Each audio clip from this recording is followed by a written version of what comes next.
Anda kembali menyaksikan Apa Kabar Indonesia Siang, pemirsa. Sebelum kami ajak Anda untuk berdialog kembali dengan narasumber kami di sini, kami akan ajak Anda dulu untuk terhubung bersama dengan rekan kami yang sudah siap mengabarkan dari Bandung. Betul sekali. Ada Alvin nanti ya, tapi sebelum itu kita mungkin akan hadirkan dulu cuplikan yang satu ini, pemirsa, di mana gedung lantai 7 yang jadi ruangan eksekusi pelaku pemerkosaan Priguna Anugrah Pratama kepada korban yang dilakukannya ini, pemirsa, di Rumah Sakit Hasan Sadikin Bandung adalah untuk pemeriksaan dan juga perawatan ibu dan anak, di mana di gedung tersebut, pemirsa, di Rumah Sakit Hasan Sadikin Kota Bandung. Lantai 7 gedung itu, pemirsa, baru selesai dibangun dan belum digunakan untuk operasional rumah sakit.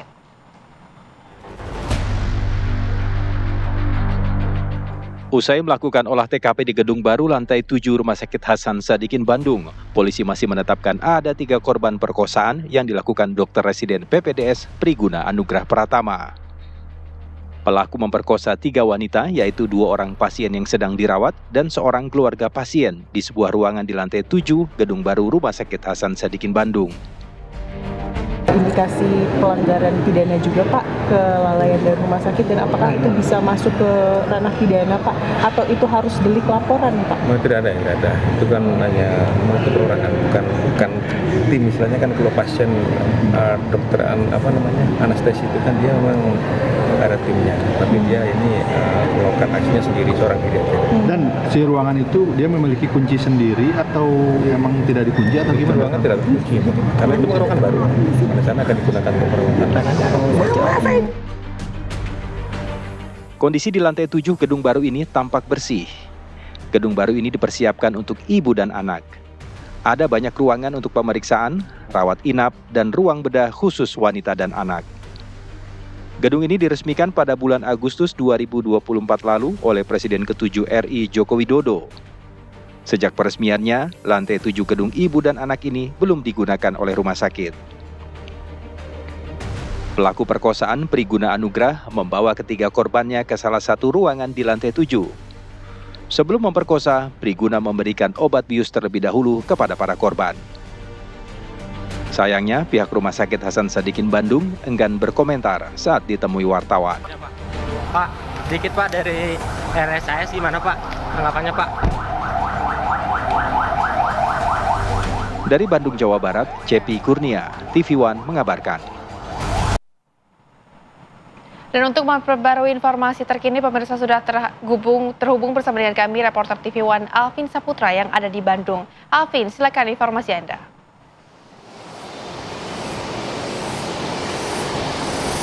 Ya baik, Rehana, Nadila, dan juga pemirsa, memang belakangan ini viral di media sosial dalam kasus dokter berinisial PAP yang melakukan pemerkosaan kepada keluarga pasien dan juga pasien yang berada di Rumah Sakit Hasan Sadikin Bandung ini. Memang untuk per hari ini, Rumah Sakit Hasan Sadikin Bandung tadi didatangi oleh Wakil Menteri Pemberdayaan Perempuan dan juga Anak, yaitu Veronika Tan. Dan untuk Veronika Tan sendiri tadi ditemani oleh timnya dari Kementerian PPPA ya, dan datang di Rumah Sakit Hasan Sadikin Bandung ini sekitar pukul 12 siang tadi. Dan untuk kedatangan Veronika Tan sendiri tidak hanya sendiri, ditemani oleh penasehat khusus utusan Presiden Republik Indonesia dan juga dari Dinas Kesehatan Jawa Barat. Tadi sempat pertemuan sendiri dilakukan secara tertutup, dari kami awak media tidak diperbolehkan masuk.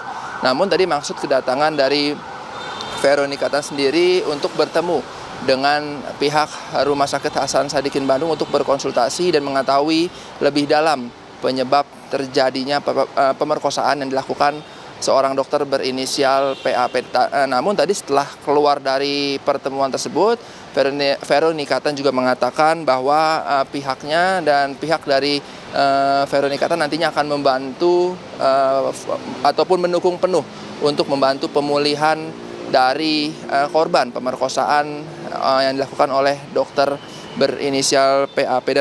Dan juga untuk Veronika Tan sendiri mengecam kejadian yang terjadi di Rumah Sakit Hasan Sadikin Bandung ini. Dan juga Veronika Tan mengatakan bahwa pelaku ataupun dokter berinisial PAP yang berusia 31 tahun harus dihukum seberat-beratnya karena sudah melakukan aksi bejatnya kepada keluarga pasien dan juga nantinya untuk Veronicata sendiri akan menyambangi Polda Jawa Barat untuk bertemu dengan pihak Polda untuk mendalami kasus ini. Sementara dari Rumah Sakit Hasan Sadikin Bandung kembalikan ke studio.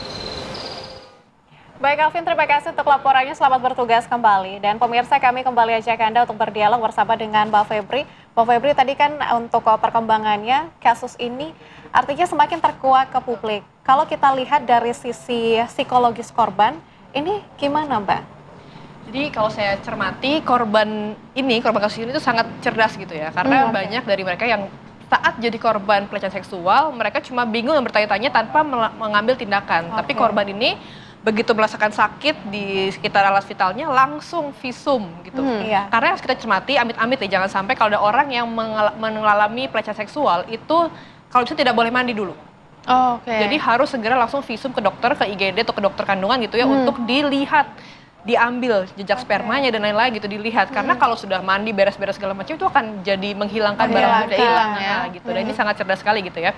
Dan ini sangat baik sekali dan pastinya butuh support ya. Semua korban pelecehan seksual itu akan mengalami trauma bahkan sampai seumur hidup. Dan ini harus segera ditangani baik oleh psikolog, konselor, psikiater bahkan. Jadi tidak hanya konseling tapi juga butuh obat-obatan karena ini sangat besar dampaknya ya. Jadi anak-anak kecil yang mengalami pelecehan seksual yang tidak tertangani, besarnya kemungkinan besar juga jadi pelaku. Bisa jadi pelaku.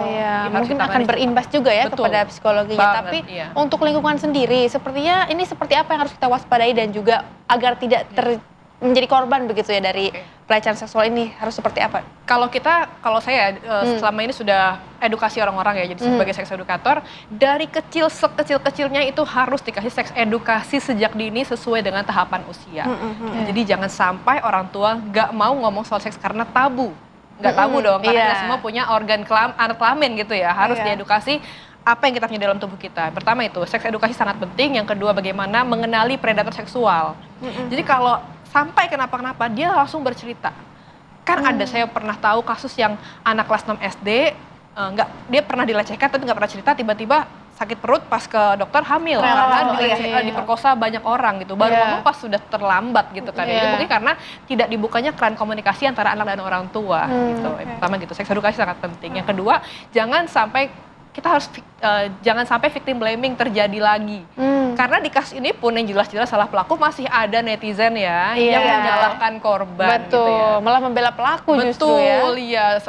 Dan bahkan menyalahkan istri korban, istri pelaku maksudnya, istri pelaku. Mungkin karena nggak ya gitulah biasakan. Jadi kita biasakan kalau ada pelecehan seksual, kekerasan seksual yang kita expose adalah pelaku, jangan korbannya. Selama ini kan kadang-kadang pelaku masih di blur, sedangkan korbannya dikasih lihat tuh, kita harus kasih sanksi sosial yang setimpal gitu. Mbak Febri, sebenarnya untuk penanganan kasus-kasus seperti ini kan membutuhkan sesuatu yang kompleks ya. Seluruh pihak harus terlibat di dalam situ. Tapi Mbak Febri, barangkali bisa ini sebagai pengetahuan juga untuk kita di studio dan juga masyarakat di luar sana, bagaimana sih cara kita bisa mengenali pelaku seperti itu? Kemudian keluarga terdekat dari pelaku yang barangkali memang sudah bisa mengetahui bahwa ada ciri-ciri nih, ada ketimpangan seksual yang mungkin dilakukan oleh pelaku-pelaku seperti itu tapi disembunyikan. Ini gimana sih cara kita untuk mengetahui pengetahuan seperti itu gitu dan berani untuk berbicara gitu. Kalau mengenai pelaku ya, jadi seorang predator itu ada dua jenis. Yang pertama adalah pelaku kekerasan seksual, pelecehan seksual. Yang kedua adalah child grooming atau teen grooming. Kalau bedanya apa? Kalau pelaku kekerasan seksual itu melakukan secara sengaja di depan mata terang-terangan dan bikin korban merasa tidak nyaman. Jadi kayak misalnya tadi ya misalnya eksibisionis langsung memperlihatkan alat kelamin gitu ya, atau langsung melecehkan gitu saja seperti dokter ini gitu kan, itu terang-terangan. Jadi korban sudah jelas merasa tidak nyaman, itu lebih mudah sebenarnya dilaporkan kalau kita sudah ngajarin. Tapi yang kedua, ini grooming, ini yang sulit. Grooming adalah dia tujuannya sama-sama ingin melecehkan, tapi masuknya pelan-pelan. Jadi pura-pura baik, jadi misalnya om atau tante yang baik, bahkan dari keluarga terdekat, guru-guru, kasus guru-guru yang melecehkan itu juga. Betul, jadi dideketin dulu sampai anak itu sangat percaya sama si pelaku.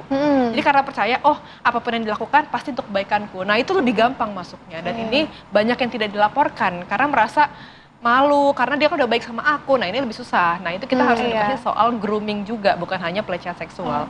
Ciri-cirinya gimana? Kalau yang biasanya grooming tuh biasanya mereka baiknya love bombing, gimana sih? Terlalu baik, terlalu baik, Apalagi si korban ini juga tidak memiliki pengetahuan lebih, memiliki masalah mental juga dari masa kecil, kurang kasih sayang dan seperti apa, itu juga bisa menjadi mempengaruhi ya. Betul, karena mereka pilih-pilih korbannya loh. Mereka memilih-pilih orang yang kira-kira fragile, mudah didekati atau rentan. Biasanya ya dari broken home atau punya masalah di keluarga gitu ya.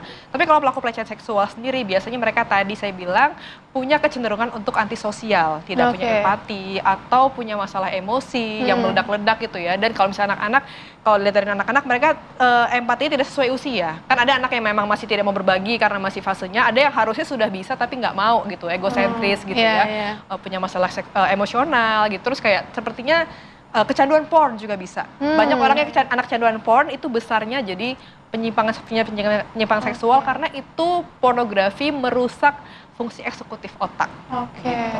Tapi apakah setiap orang yang mengalami somnofobia ini ujungnya akan menjadi kriminal atau seperti apa? Kalau somnofilia sendiri kalau dia tidak melanjutkan dengan tindakan gitu ya, itu tidak sampai jadi predatory. Jadi cuma sekedar fetishnya aja gitu. Jadi penyimpangannya kayak dia beda nih, sukanya sama orang tidur gitu aja. Bisa jadi kita punya mungkin pasangan yang somnofilia, kalau kita tidur dia turn on gitu. Nah itu bisa jadi, tapi nggak ngapa-ngapain gitu, atau melakukannya dengan konsen. Tapi kalau sampai predatory somnofilia itu artinya dia sudah berani melakukan dan seperti dokter ini sudah ada tindakan untuk melecehkan gitu. Jadi nggak semuanya, tapi mostly itu karena sudah masuk predatory somnofilia bisa jadi merugikan orang lain atau kekerasan seksual tadi. Maka Mbak Febriski, terima kasih untuk penjelasannya yang sangat menarik dan juga jelas begitu ya. Tentunya kita berharap kasus-kasus seperti ini tidak pernah terjadi lagi dan tentunya kita juga berharap agar ada penanganan dari seluruh pihak sehingga kedepannya Indonesia juga tidak akan ada lagi kasus-kasus seperti ini terjadi. Terima kasih Mbak Febri. Terima kasih.